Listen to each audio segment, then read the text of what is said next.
Okay, hello everyone. Welcome to Healing Ourselves, Healing Our World Summit. And today we have Jessica Yurwitz with us. And I am thrilled to have Jessica because she is a dear friend. Really, I want to say mentor, friend, mentor, just a um, an ideal example of everything I want to embody and be. Jess is so from the heart, so kind and giving, and all about equality. And I could really go on and on about the values that I know in Jess, and very grateful that you're here with us, Jessica, today. So before we launch in, I want to give just a brief intro about Jessica. You are an artist with over 30 years of teaching experience, and you hold a bachelor's from Hampshire College and a master's from Brown University. And you began your career with teaching middle school art. Mm-hmm. Okay, and then you were a high school English teacher. Mm-hmm. And then you became a high school principal. Yikes. Okay. And what's, oh, yeah, okay. And then you opened your art studio in 2018. Mm-hmm. And I love this. You opened it because you believe that everyone can become an artist with expert instruction and patient coaching. And that is truly what you offer. Mm-hmm. And you help students overcome fears that impede creativity and that keep you stuck. And that's true. I know I first met Jess because she was my art teacher, and and she not only is an exceptional teacher and instructor, but what I loved so much about Jess's art and her classes is that she really helps you connect, to drop into the present moment, to see what is there, to really come into relationship with what you're seeing and painting or sketching, and then putting that down on paper. It's a very different way of doing art that I had experienced. Then we just learned this technique and we put it down, and it started to give me the impression that this person's orientation is very different to life. And as you and I have had many discussions about the healing, the healing gift of art and expression, I wanted to really have you on this summit to share your wisdom and your experience about how that's been for you and how you work that with others. But maybe we can start there. I know I feel like I'm doing a lot of talking here at the beginning, and I'm about to really toss you the baton.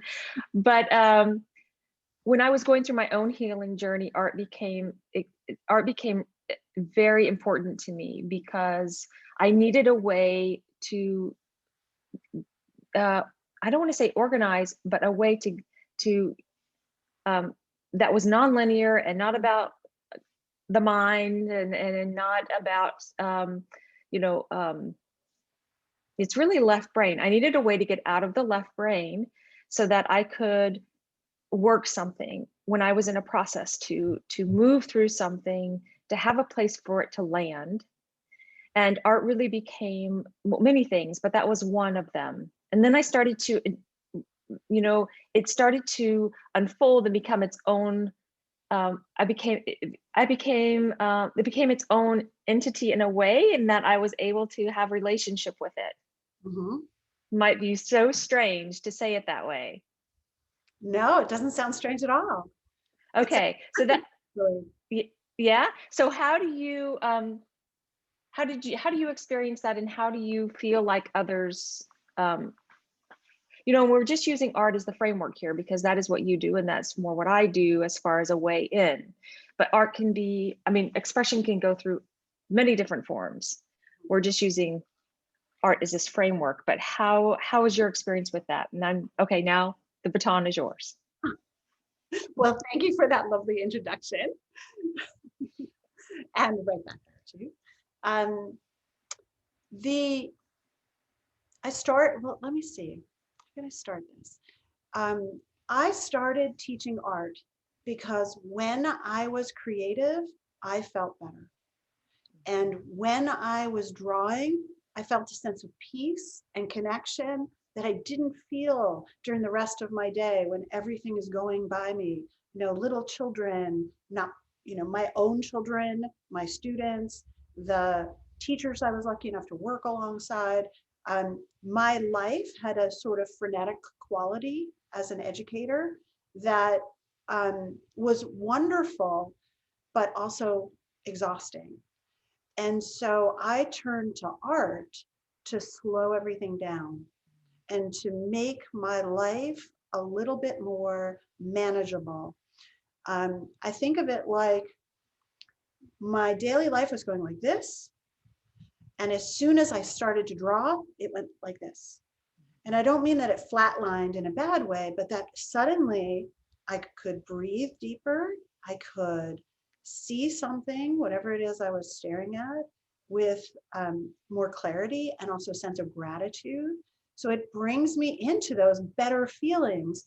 And that actually is the energy that I needed in order to be a good mother, a good teacher, a good boss, a good business owner. All of those tasks that are, like you were just saying, are a little bit left brain. Sometimes we think of them as linear, list making,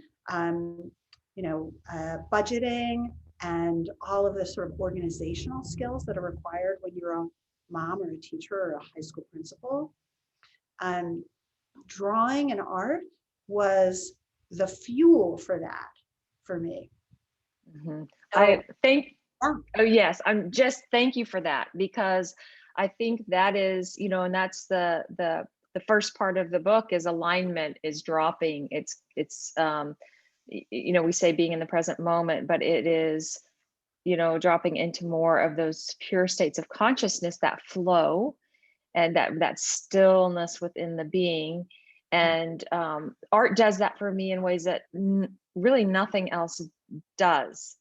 I don't, and I think that is in itself healing when Right. you can gain space, whether it's just hectic world or from wounds that have really come up, or life events that have pulled you into an overwhelmed state. So just in that, art can drop you into some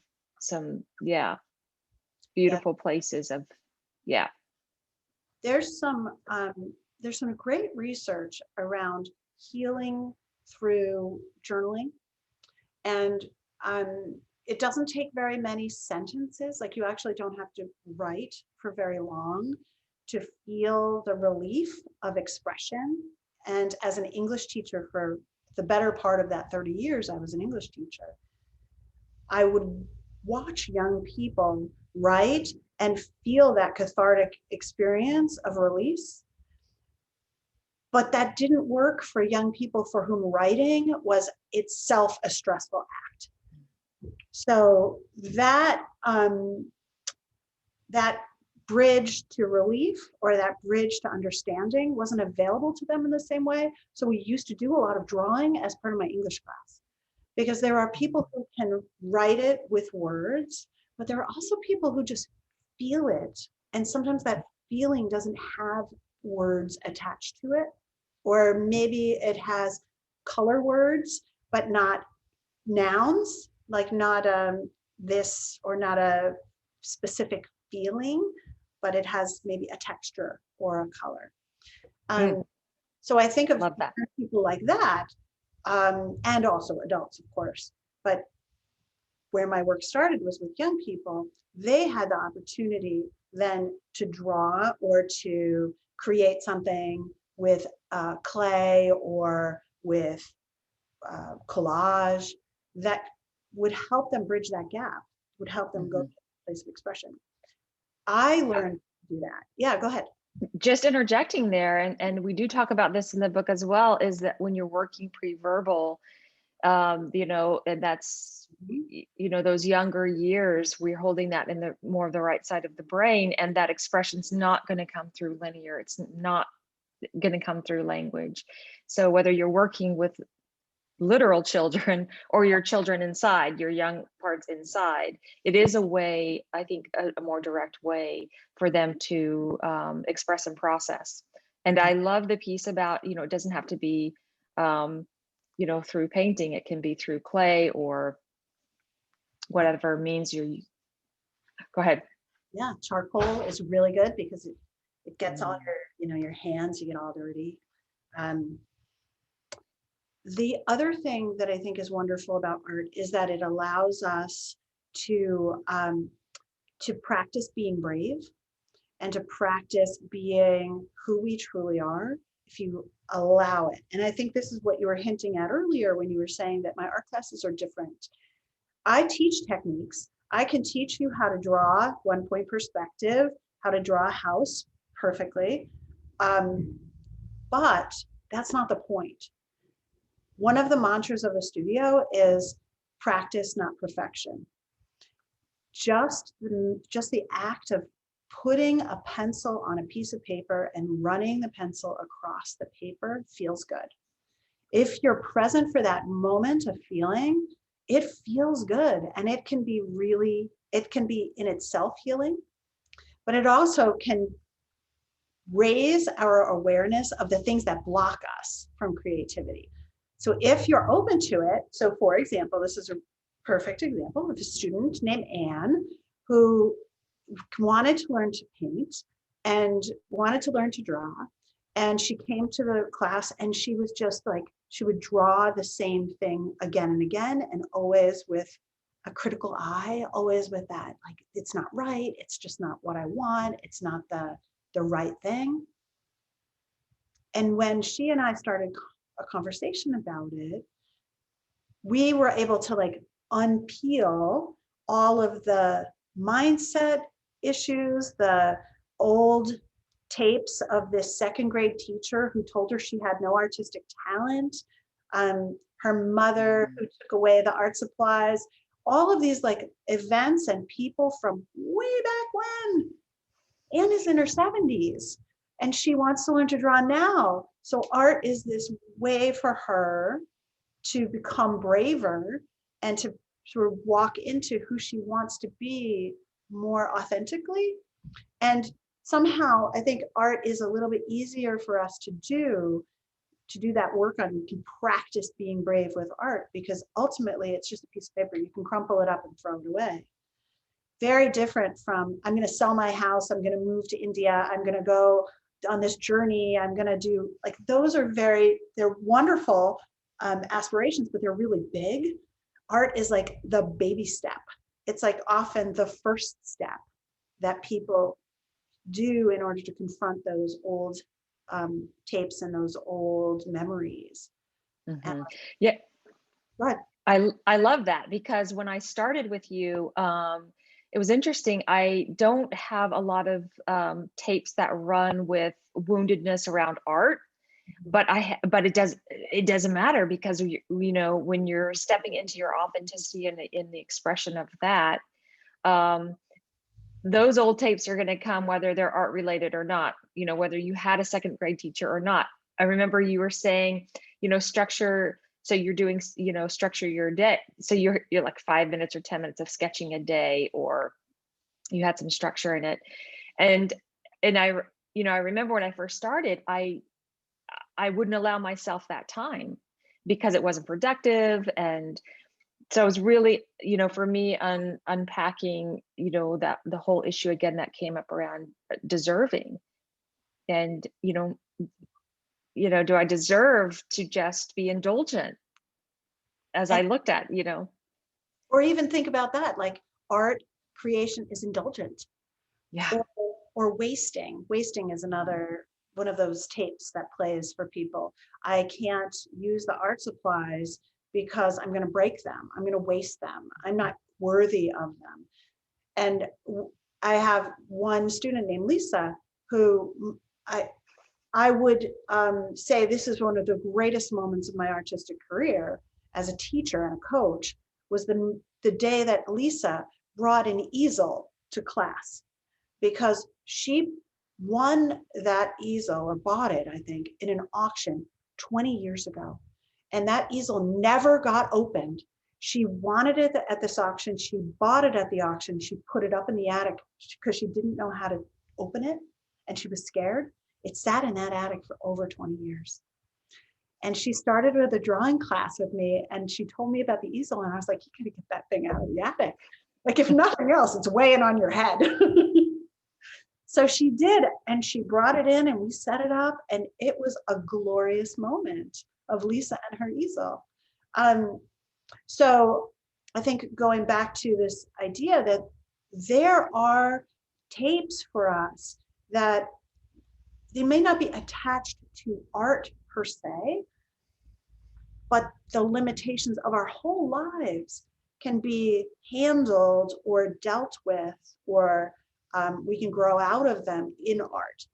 So wasting was one of Lisa's. I'm not worthy of it. Let's see, perfectionism. It's great. Like, you're going to do the same drawing 15 times in a row rather than just letting it be what it's going to be. There are, comparison is a huge one. Whew, that's a heavy one. We don't know anything about that. The biggest sign upstairs in the studio is comparison is the thief of joy, which is a Teddy Roosevelt quote. And I make everybody say that, actually, usually on the first night. We all like repeat after me. Comparison is the thief of joy. You want to feel miserable about yourself, start comparing. Start comparing your work to somebody else's work. Start comparing your effort to somebody else's. I can't tell you how many times I talk to people in a painting class and they're like, oh, I'm just so slow. I'm so slow. And I'm like, compared to whom? Like, John Singer Sargent would take months to do a painting. Like, we're a culture that wants that immediate result. We think if we can't do it fast, then we're no good at it. And that just goes back to this false idea that artistic talent is granted by fairies at birth. And I'm sorry, you didn't get any. Too bad. And she got all of it, Mm-hmm. Fall into that scarcity mindset. That's what comes right after comparison. And then you get scarcity. And then it's what we call the artistic death spiral. But those tapes that run in our heads, they infiltrate all of our behavior. And how do you heal from those? Art's a great route to heal from those. It's also a wonderful way to heal from grief. Grief has this, it can feel very heavy on our hearts. And it's difficult when we're in grief to feel that sense of gratitude and lightness. So I mentioned earlier that I was doing a painting this morning, and I am on a little break from class. I teach for 6 weeks, and then I take 2 weeks to paint, and then I teach for 6 weeks, and I take two weeks to paint, which is a system that is working really well for me. So I'm in a painting period. And usually I set a goal for myself in my painting periods. And so I don't know why I hate roses, not the whole, like all flowers, but roses are not my favorite. And I set this like rose challenge for myself for this week. I was going to paint roses. And because I don't like them, I don't like painting them. They're very complicated value proposition. So I've painted 9 paintings of roses this week. They're all like one bad, one bad, one bad. And this morning I have 2 red roses in a this sort of triangular vase that was given to me by my mom. Beautiful red roses. And I was standing at the sink washing dishes, and suddenly I looked up and I was like, that looks like my sister and I. Like the 2 red roses were like sort of leaning on each other in the vase, and the vase is a triangle. So we were sort of like one in the front, one in the back. And I was like, oh, I have never connected to a rose in that same way. And important to the story is that my sister died almost 20 years ago. And so I sat this morning, sat myself down, and it was very early, it was still very dark outside. And I painted my favorite rose painting of all. And the reason that it's my favorite one is because it's not a painting of a rose. It's a painting of my sister and I. And that's why art, you know? Wow. The reason. Wow. And that your mother gave you the vase. Exactly. Yeah. And the background is this like green color that was the color of my grandmother's kitchen, which I didn't realize until after I was done. And I looked at it, I was like, oh, so it's like 3 generations, including my sister and I, in this one painting. That's the reason. That's like the healing of the grief, but also staying connected to things that are not really in your present moment. Yeah. It's really great. Wow. That is a beautiful story. And do you have your painting with you? I don't have it with me, but you know what I will do is I'll take a photograph of it and we can put it in the show notes. I wish I Okay, had it. perfect. I wish I had it with me. I would like hold it up right now, but I don't. It's in my house and I'm in my studio. Okay, we'll get it in the bio, but thank you for sharing that. It is, yeah,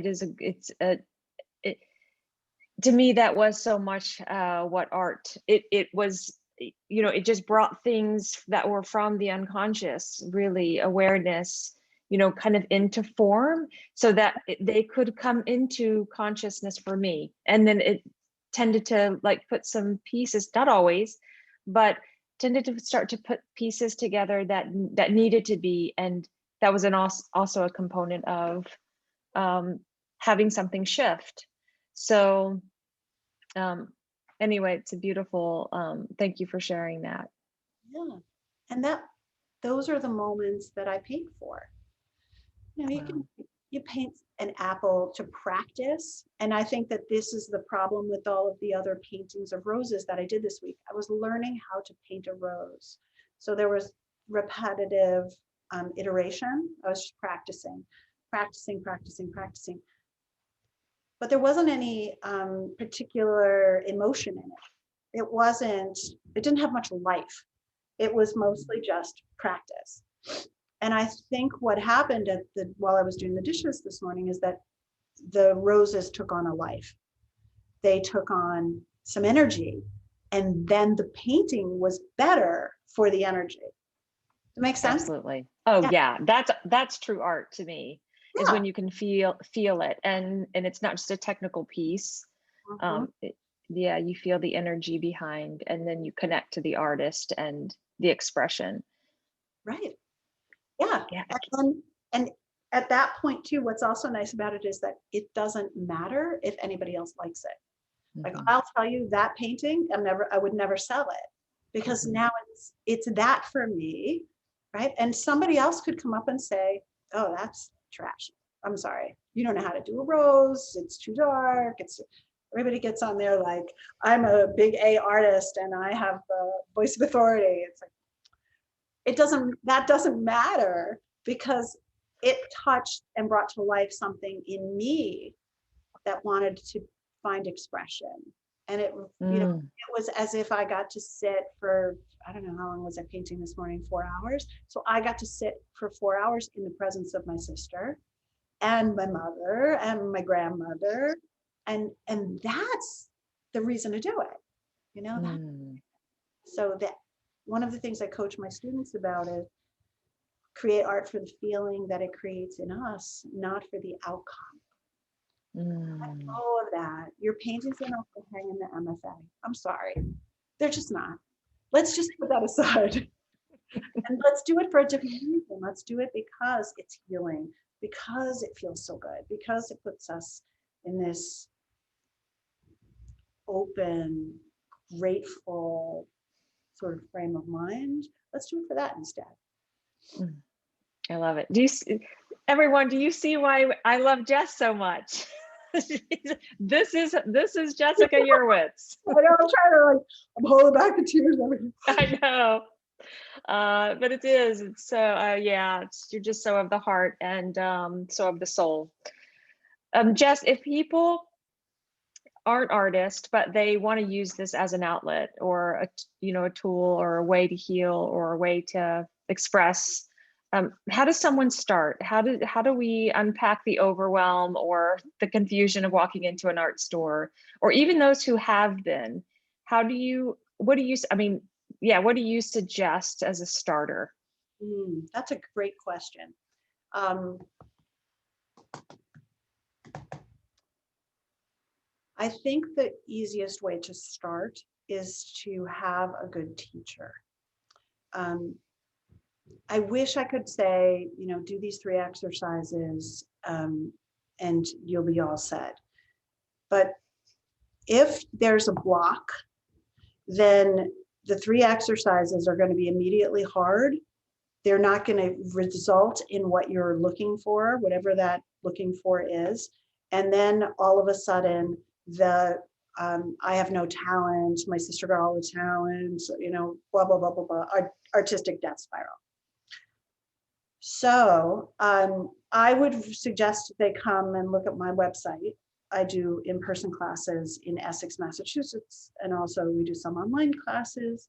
I don't always do online classes, so I'm also going to recommend Danny Gregory, who has been a mentor to me, even though he doesn't know who I am. Danny Gregory wrote a whole series of books called some Art Before Breakfast, Creative License. He has a online school called Sketchbook School, and you can take drawing classes through Danny Gregory. That's also a great opportunity. He's wonderful and totally a kindred spirit to me, I think. Other opportunities, be very careful when you're looking for an art teacher. And I would ask a few questions like, do you believe that people have talent? And if they say yes, go the other direction. Because that first question it's a bifurcating moment. I don't believe that people have artistic talent. I don't believe that there are talented people and not talented people. I believe that there are creative human beings and we all get to participate in that. So if you call an art school, maybe a local one near you, and you ask them, who do you think is the most talented artist? Or who do you think how do you judge whether your students have any talent? And they have answers for those questions, I think that would be a pretty big red flag. I would want somebody, if someone called me and asked me that question, how do you judge the talent of your students? I would say all my students have talent. Yeah, beautiful. So I hope that's helpful. No, that's helpful. I think one thing that really helped me is just having a sketchbook and just, sketching or drawing or coloring or, just watercolor where it was just dabbing color into, and watercolor tends to blend. So there's not really too much perfection there if you're just trying to express through color. One practice that you had us do, and I wrote about this in one of my vlogs, is it was one of the first classes that I had with you, and maybe it was a second, but you were having us do circles, and it was a 2-hour class, and I thought, this is ridiculous. I don't think I told you my process, but I was like, okay, I have landed in the wrong place. But you were just teaching, you just roll the wrist, you just roll the wrist, and you just put the circles on the paper. And I was very resistant, and then just, like, okay, well, I'm here. I can't see myself getting up and walking out. I'm just going to bear with this for the 2 hours. And then I became totally addicted. And it was last winter. And that's all I did was I remember sitting in front of the fire and just doing on big sheets of paper, just circles, circles, circles. And then I toss, and then just more circles. It became a meditation practice for me. And it was really moved me into different states. Um, and there was anyway, I'm sure there was a method to your madness and all that. But for me, and my point with people is just start it. It's just, it doesn't even have to be about expression. It can just be about being in the moment. And I think that's, the circles or sketching what you see. That's just dropping into where you are. Yeah, another one exercise that could help is to look at an object and do not look at the paper and only draw what your eyes are seeing. So here's what. Frustrating in the beginning, folks, but if you stick with it, okay, so it's awesome. I have a shell, which is a really nice thing to draw actually, because it's got such nice curves. So the way that it works, this is called blind contour drawing. And the way that you do it is you put your eyes on the object, in this case, my beautiful shell, and you take your pen and put your pen on the piece of paper. I'll even do it. And just grab a pen. Okay, so you look at the object, you don't look at the paper. And I have to say on Zoom calls, this is very easy because I can see everybody's eyes. Right here. Nice. You look down, you look down. Right here, baby. I just have to look down because to start my thing, my paper's a little off. Okay, so we stare at the object and you don't look down, and you try to get your hand and your eyes moving around the object at the same time. So it's sort of like, drawing is a lot about hand-eye coordination. This is going to be crazy and jacked up because the paper is not attached to a pad. But that's all right.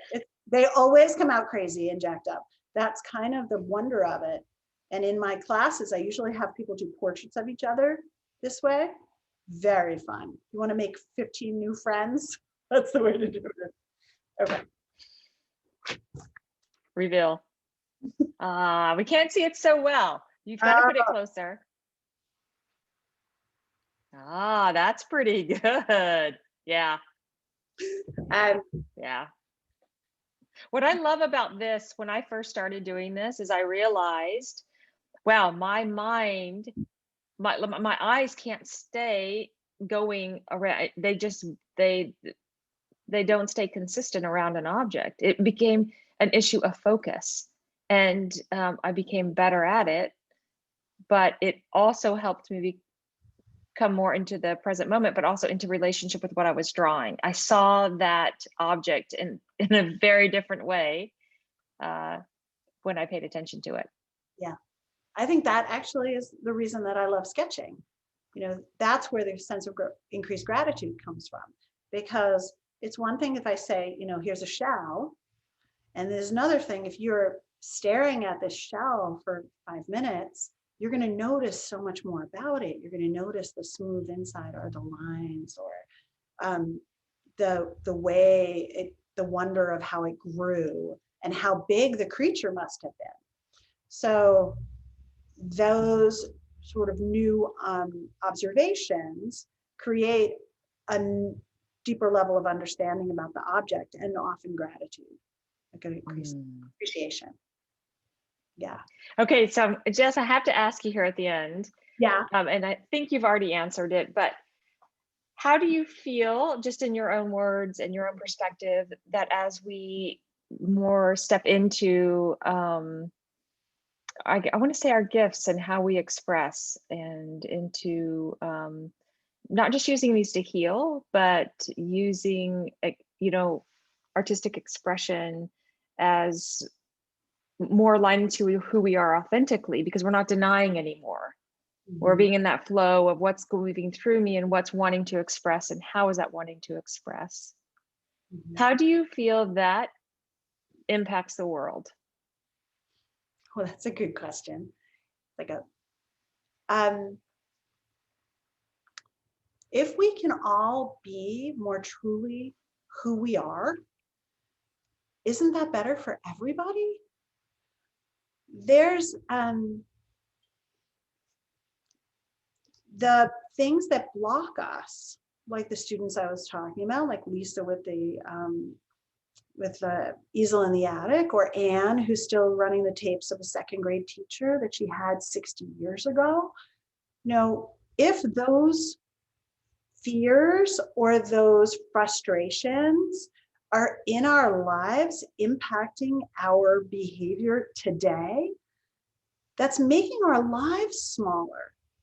And if everybody's lives are frustrated and smaller, then our whole sense of community is diminished. So I see it, it would be easy to say Jess teaches art classes. That's really what I'm trying to do. I'm trying to teach people, or as my oldest son would say, bored ladies how to draw, because he's 20 and he does it with the eye roll. That's not it. He doesn't know it yet. That's not it. That's not what it's about. This is not about teaching a bunch of bored people how to draw. This is about changing the world. It really is about changing the world. It's about helping people to step into who they want to be, who they are, to be braver, to be more appreciative, to be more observant about the glory of everything that's wonderful around us. Because, we spend so much time being unhappy or disappointed, and that doesn't help us. So Yeah, yes, that's such a great answer. And it's true. It's just it's kind of a no-brainer. When we feel better and we're in gratitude and we're in our authenticity, it just is it's a beautiful energy. And then we want to share that energy, and we tend to be kinder and more thoughtful and more generous. And what a beautiful world that can create. Yeah. So corner of Essex, Massachusetts, and across the world. yes, because it's the ripple effect. Yeah. But I can't tell you how much I appreciate you being with us, Jessica, and with your wisdom and life experience and beautiful heart.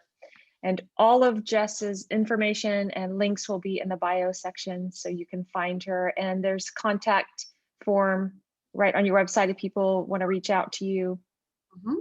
Yep, Slow River Studios. That's the name of the studio. Okay, thank you. And that's your website too. Yep, slowriverstudio.com. Mm-hmm. Perfect. Okay, just for those who are audio listening today. But anyway, thank you. Thank you. It was wonderful. I love thank you, friend. with you. I know. It's always good. Always. Always. Okay, and thank you everyone for joining. Okay, bye. See you soon.